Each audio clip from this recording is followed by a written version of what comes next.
Hello friends, நான் தான் உங்கள் சிம்மா பேசுகிறேன். அதான் இந்த வீடியோவில் எதை பற்றி பார்க்க போகிறோம் அப்படின்னா, இப்போ ரீசெண்டாக நான் வந்து ஒரு வீடியோ பார்த்தேங்க. அதில் வந்து ஒருத்தர் வந்து ஒரு அஸ்ட்ராலஜி ஆப்பில் வந்து கால் பண்ணி அவங்க எப்படி கன்சல்டேஷன் பண்ணுறாங்க அப்படின்றத பற்றி ஒரு வீடியோ போட்டிருந்தார். அந்த யூடியூப் சேனல் பேர் வந்து விபி ஃபன் ஃபேக்ட்ரின்னு நினைக்கிறேன். ஸோ அந்த வீடியோ வந்து பார்த்தேன் இப்போ ரீசெண்டாக தான். ஸோ அதனால தான் இந்த வீடியோ இன்றைக்கி போடலான்னு யோசித்தேன். அதாவது ஏற்கனவே இந்த மாதிரி சில ஆப்ஸ் நீங்களும் பார்த்துருப்பீங்க. இப்போ மொபைலில் வந்து நிறைய ஆப்ஸ் இருக்குது.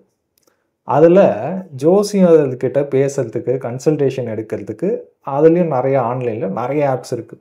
ஒரு பர்டிகுலர் ஆப்புன்னு சொல்லலை. ஆல்மோஸ்ட் இந்த எல்லா ஆப்லேயுமே நிறைய பேர் வந்து நீங்களும் காசு கட்டி ஏதாவது ஜோசியர்கிட்ட பேசியிருப்பீங்க. ஆனால் உண்மையிலேயே அந்த எதிர் சைடு நீங்கள் சேட் பண்ணுறவங்களா இருக்கட்டும், இல்லை பேசுகிறவங்களா இருக்கட்டும், எந்த லெவலுக்கு ஜோசியர் அப்படின்றத நீங்கள் தெரிஞ்சுக்கணும். அதுக்காக தான் இந்த வீடியோ போடுறேன். அதாவது என்ன விஷயம்னா, இந்த வீடியோ பற்றி இப்போ பேசுறதுக்கு முன்னாடி என் ஃப்ரெண்டை ஒருத்தரை காண்டாக்ட் பண்ணேன். ஏன்னா என் ஃப்ரெண்டு ஒருத்தர் வந்து இதே மாதிரி ஒரு ஆப்பில் வந்து அவர் ஜோசியராக இணைஞ்சு கொஞ்ச நாள் வந்து கன்சல்டேஷன் பார்த்துட்டு இருந்தார். ஸோ இந்த வீடியோ பற்றி பேசுகிறதுனால அவர்கிட்ட இன்புட்ஸ் வாங்கலாம் அப்படின்னு சொல்லிட்டு அவர்கிட்ட ஃபோன் பண்ணி கேட்டேன். நீ முன்னாடி வந்து ஒரு ஆப்பில் வந்து பேசிட்டு இருந்தியே, எப்படி இருந்தது, உன்னோட எக்ஸ்பீரியன்ஸ் சொல்லு அப்படின்ற மாதிரி கேட்டேன். அதுக்கு அவன் சொன்னான், அதாவது இது வந்து எந்த ஆப்பையுமே இந்த பர்டிகுலர் ஆப் தான் இப்படி பண்ணுறாங்க அப்படின்றது யாரையுமே குறை சொல்கிறதுக்கு இல்லை. ஆனால் இது ஆல்மோஸ்ட் எல்லா ஆப்ஸ்லையுமே நடக்கக்கூடிய விஷயங்கள் இதுதான். ஸோ என்னோடய ஃப்ரெண்டு ஒரு ஆப்பு மட்டும் இல்லை, ஒரு 3 ஆப் கிட்ட வந்து அவர் மாறி இருக்கார். ஒரே நேரத்தில் 3 ஆப்லேயும் வந்து கன்சல்டேஷன்லாம் கொடுத்துருந்துருக்காரு. ஸோ அப்போ வந்து அவர்கிட்ட கேட்டேன் என்னென்ன எக்ஸ்பீரியன்ஸு அப்படின்னு சொல்லி. அதில் அவர் சொன்ன விஷயங்கள் ரொம்ப திடுக்கிடக்கூடிய விஷயங்கள். அதை பற்றி தான் இந்த வீடியோவில் டீட்டெயிலாக சொல்கிறேன்.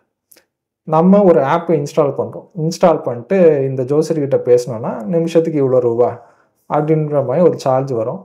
நம்ம அது சார்ஜை கட்டிட்டு நம்ம பேசுவோம். நம்ம அந்த ஜோசியரை பற்றி நமக்கு சுத்தமாக எதுவுமே தெரியாது.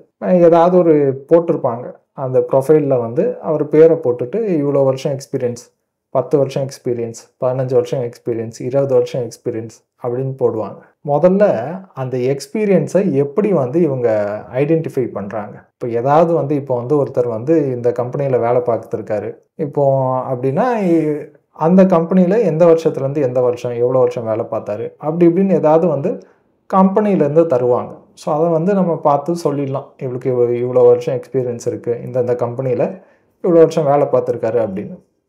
ஆனால் இந்த மாதிரி ஜோசியர் எக்ஸ்பீரியன்ஸ்னால் என்ன சொல்கிறது, இதை எதை வச்சு கண்டுபிடிப்பாங்க அப்படின்னா கண்டுபிடிக்கிறதுக்கு ஒன்றுமே இல்லை. நான் என் ஃப்ரெண்டுக்கிட்ட கேட்டேன். ஸோ அப்போ வந்து நீ பார்க்கும்போது என்ன நிலவரம் அப்படின்னா, அவங்களே கேட்டாங்களாம், உங்களுக்கு எவ்வளோ வருஷம் எக்ஸ்பீரியன்ஸ் சார் அப்படின்னு சொன்னோன்னா இவர் சொன்ன வருஷத்தை அப்படியே போட்டாங்க. வேறு ஒரு எக்ஸ்ட்ரா கொஷின் கேட்கவே இல்லை. ஏன்னா கேட்கவும் முடியாது. இது வந்து எனக்கு வந்து நான் 50 வருஷமாக ஜோசியம் பார்க்குறேங்க, நான் 40 வருஷமாக ஜோசியம் பார்க்குறேன் அப்படின்னு யார் சொன்னாலும் அப்படியே அங்கே போட வேண்டியது தான், வேறு ஒன்றுமே கிடையாது. அதே நபர் வந்து ஒரு வேறு வேலையில் ஏதாவது இருந்திருப்பார். ஒரு 45 வயசு வரைக்கும் ஒருத்தர் டீச்சர் வேலையில் கூட இருந்திருக்கலாம். 45 வயசுக்கு மேலே டீச்சர் வேலை ரொம்ப போர் அடிக்குதுன்னு சொல்லிட்டு விட்டுட்டு அன்றைக்கி திடீர்னு ஒரே நாளில் ஜோசியர் ஆகிடலாம். ஆகிட்டு அவர் கூட வந்து சொல்லலாம் நான் 20 வருஷம் எக்ஸ்பீரியன்ஸு அப்படின்னு சொல்லியாச்சுன்னா அது போட்டுருவாங்க.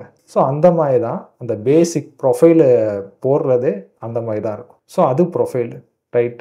எப்படி உங்களை செலக்ட் பண்ணுறாங்க, அது முக்கியமான கேள்வியில். ஒரு ஜோசியருங்க, நான் வந்து ஜோசியம், எனக்கு ஜோசியம் பார்க்க தெரியும், நான் இந்த மாதிரி இந்த ஆப்பில் இணைஞ்சு நிறைய மக்களுக்கு வந்து ஜோதிட சேவை செய்யணும் அப்படின்னு நான் விருப்பப்படுறேன் அப்படின்னு கான்டாக்ட் பண்ணோன்னா அவங்க கேட்குற கேள்வி, ஒரு ஜோசியரை செலக்ட் பண்ணோம் அப்படின்னா முதல்ல என்ன கேள்வி கேட்பாங்க அப்படின்ற மாதிரி என் ஃப்ரெண்டுக்கிட்ட கேட்டேன். அவர் சொன்ன பதில் ரொம்ப திடுக்கிடக்கூடிய பதில். ஏன்னா ரொம்ப கஷ்டமான கேள்வி. அதாவது அவர் வந்து கான்டாக்ட் பண்ணி ஒரு ஆப்பில் வந்து நான் வந்து ஜோசியம் பார்க்கணும் அப்படின்னு இது பண்ணும்போது, நான் ஜோசியருங்க, உங்களோட அட்டாச் ஆகணும், உங்களோட ஜாயின் ஆகணும் அப்படின்னு கேட்டிருக்காரு. அதுக்கு வந்து அங்கே சைடில் இருந்து ஒரு லேடி ஒரு கேள்வி கேட்டாங்க.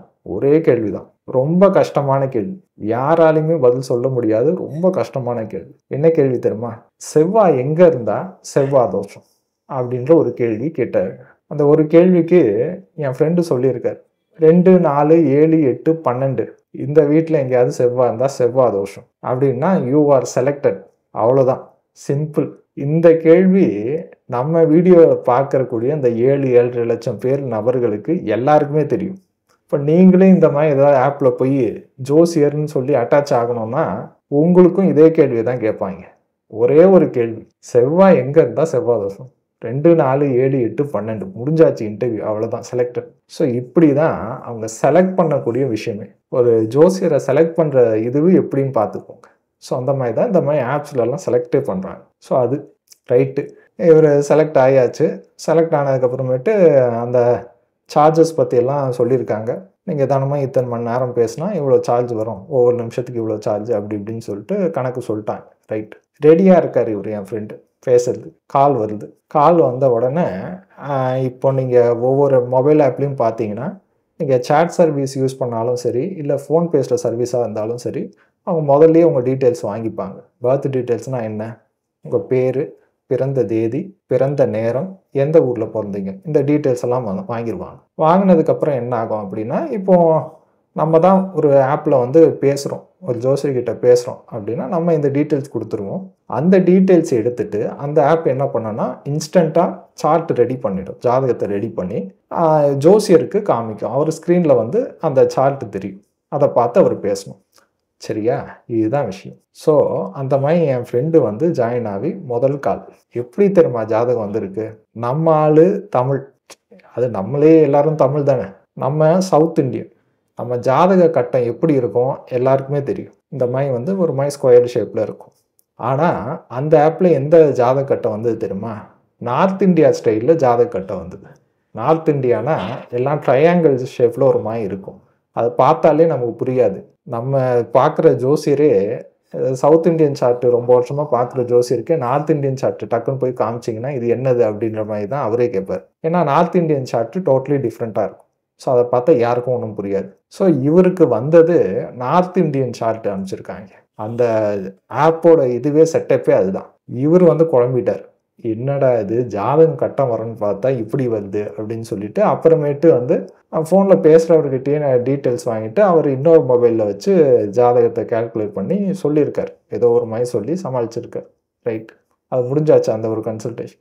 இவருக்கு என்ன பண்ணுறதுன்னு புரியல. திருப்பி 2வது கால் டக்குன்னு வருது. அதுலேயும் இதே தான், சவுத் இந்தியன் சார்ட் வரமாட்டேங்குது, north Indian chart. North Indian chart பார்த்தாச்சுன்னா நமக்கு ஒன்றுமே புரியாது. நான் வேணால் ஸ்க்ரீனில் வேணால் போடுறேன், அதை பார்த்தீங்கன்னா உங்களுக்கு ஏதாவது புரியுதான்னு சொல்லுங்கள். அது வந்து நார்த் இந்தியன் ஸ்டைல் வந்து இந்த இந்திக்காரங்க அந்த மாதிரி பார்ப்பாங்க. இந்த ஆப்பு டிசைன் பண்ணுறது ஆல் ஓவர் இந்தியா.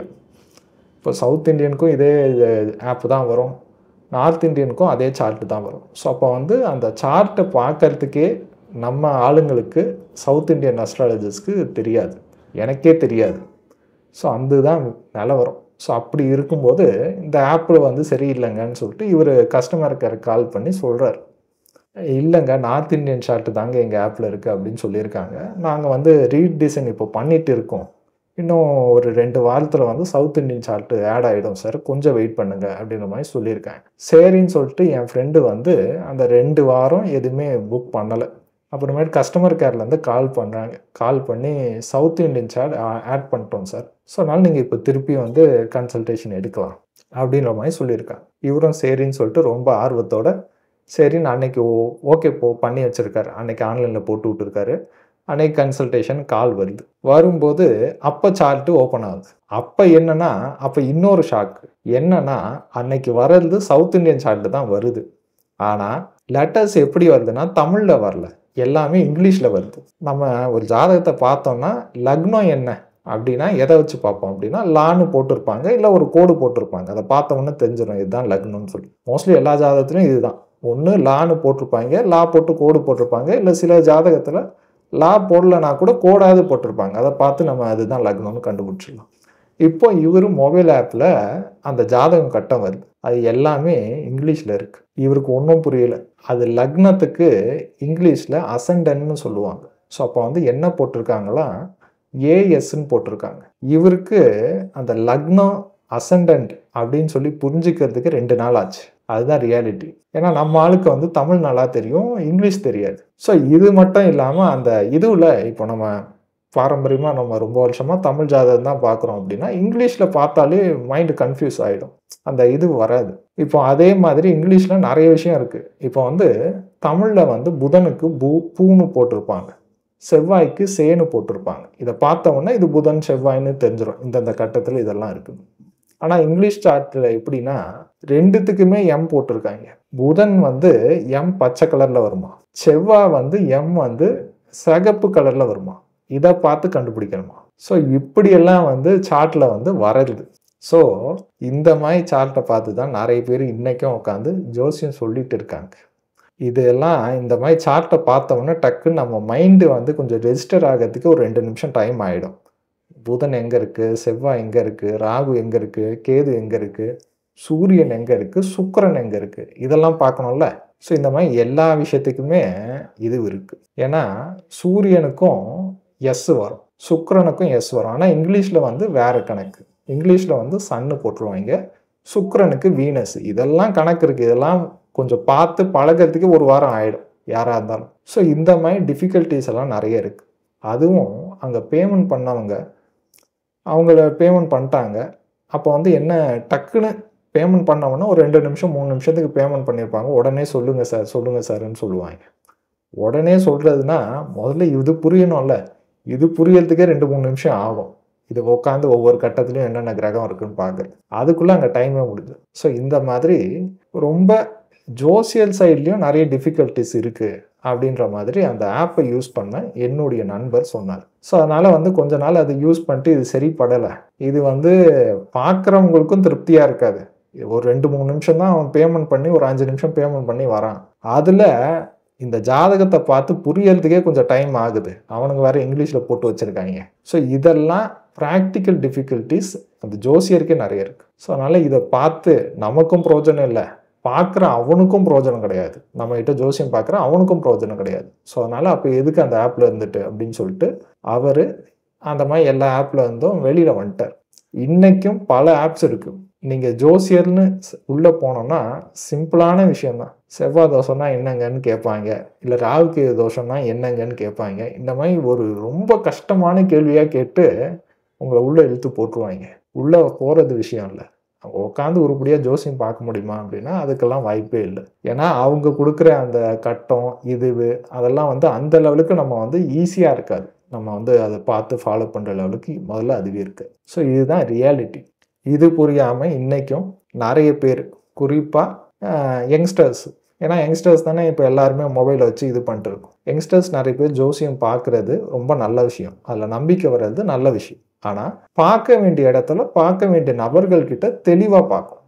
அதை விட்டுட்டு நம்ம மொபைல் ஆப்ஸில் வந்து ஜோசியம் நல்லா சொல்லுவாங்க, இங்கே தான் பெரிய பெரிய ஜோசியர் இருக்காங்க, எல்லா ஜோசியரும் இங்கே இருக்காங்க அப்படின்ற மாதிரி நம்பி நம்ம ஏதாவது ஆப்பில் போய் ரெஜிஸ்டர் பண்ணி அதில் காசு கட்டி பார்த்தோம்னா முதல் விஷயம் அந்த ஜோசியருடைய திறமை இருக்கா இல்லையா அப்படின்றது நமக்கு சுத்தமாக தெரியாது. அவங்களுக்கு ஜோசியம் உண்மையிலேயே தெரியுமா தெரியாதா அதுவும் சுத்தமாக தெரியாது. ஏன்னா இந்த ஆப்ஸ் எல்லாம் செலக்ட் பண்ணுற ஆளுங்களே பார்த்தீங்கன்னா இந்த மாதிரி சிம்பிளான கேள்வி, ஏதாவது ஒரு செவ்வாய் தோஷம்னா என்னங்க அப்படின்னா நம்ம சேனல் பார்க்குற இந்த 7 லட்சம் பேருக்கும் தெரியும். ராகு தோஷம்னா என்னங்க அப்படின்னா இதுவும் 7 லட்சம் பேருக்கும் தெரியும். இந்த மாதிரி தான் அந்த ஆப்பில் வந்து ரெஜிஸ்டர் பண்ணும்போது கேட்குற கேள்வி இந்த மாதிரி கேள்வி தான். ஸோ அப்போ வந்து இந்த ஒரு கேள்வியை சொல்லிட்டு ஒருத்தர் ஜோசியர்னு உள்ளே போயாச்சுன்னா அவர் சொல்கிறது தான் ஜோசியம் அப்படின்ற மாதிரி ஆகிடும். ஸோ அந்த மாதிரி நிறைய விஷயங்கள் இங்கே ட்ராபேக்ஸ் இருக்குது. ஸோ அதை வந்து புரிஞ்சுக்கோங்க. இப்போ நம்மகிட்டே கன்சல்டேஷன் வரவங்களுக்கு பார்த்தீங்கன்னா சில பேர் வந்து காசு கொஞ்சம் அதிகமாக இருக்குது சார் அப்படின்னா நம்ம ஏதாவது வந்து டிஸ்கவுண்ட் கொடுப்போம். இல்லை அப்பயும் அதிகமாக இருக்குது இன்னும் கம்மி பண்ணுங்க அப்படின்னு கேட்டாச்சுன்னா சரி உங்களோட பட்ஜெட் எவ்வளோங்க அப்படின்ற நானே கேட்டுருவேன். இப்போ அவங்க ஒரு பட்ஜெட் சொல்லுவாங்க. ஸோ சொல்லிட்டாங்கன்னா சரிங்க இப்போ என்னோடய ஃப்ரெண்டு ஒருத்தர் இருக்கார், நல்ல ஜோசியர் தான், நீங்கள் அவர்கிட்ட பாருங்கள் அப்படின்னு சொல்லிட்டு நான் என்னோடய ஃப்ரெண்டோட நம்பரே கொடுப்பேன். சில பேருக்கு அந்த மாதிரி கொடுப்பேன். ஸோ அப்போ வந்து சரி இப்போ நம்ம பட்ஜெட் இவ்வளோ தான், அதுக்கேற்ற மாதிரி வந்து சிம்மாவும் வந்து ஒரு ஜோசியரை செலக்ட் பண்ணுறாரு கொடுக்குறாரு அப்படின்ற மாதிரி அதை பார்த்து அவர்கிட்ட போய் கான்டாக்ட் பண்ணி பேசலாமா அப்படின்னா அதுவும் பண்ண மாட்டேங்கிறாங்க. இல்லை நீங்கள் எப்படி அப்படி சொல்லலாம் அப்படின்னு என்கிட்ட கோச்சுக்கிறாங்க. இப்போ நீங்கள் நல்லா யோசிச்சு பாருங்களேன். இப்போ தெரிஞ்ச நான் சொல்கிற இதுவே நம்ப முடியல பல பேருக்கு. நான் அதெல்லாம் ஒத்துக்க மாட்டேன். நீங்க தான் சொல்லி ஆகணும்னு அடம்பிடிக்கிறாங்க. ஆனா, சுத்தமா தெரியாத ஒரு மொபைல் ஆப். அந்த ஆப்ல அந்த சைடு எந்த ஜோசியர் இருக்காரு, அவருக்கு எவ்வளோ ஜோசியம் தெரியும், அதுவும் சுத்தமா தெரியாது. ஆனா, அத நம்பிட்டு இன்னைக்கு நெறைய பேர் பார்த்துட்டு இருக்காங்க. சில பேர் கன்சல்டேஷன் வரும்போதே அத சொல்லுவாய்ங்க. "பொருத்தம் எங்க பார்த்தீங்க? இது இவ்வளோ ஏடாகூடமா இருக்கே!" அப்படின்னா, "நாங்க மொபைல் ஆப்ல வந்து ஒண்ணு பார்த்தோம் சார். அன்னைக்கு ஏதோ ஜோசியர் சொன்னாரு."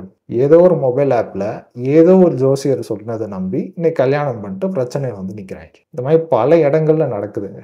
ஸோ, அதனால இந்த மாரி மொபைல் ஆப்ஸ் எல்லாம் சும்மா பார்க்கலாமே தவிர, காசு கட்டி பார்க்கறதுக்கு ரொம்ப அத சீரியஸா எடுக்கிற லெவலுக்கு ஒண்ணுமே கிடையாது. புரியுதுங்களா? இதுதாங்க விஷயம் ஃப்ரெண்ட்ஸ். Thank you.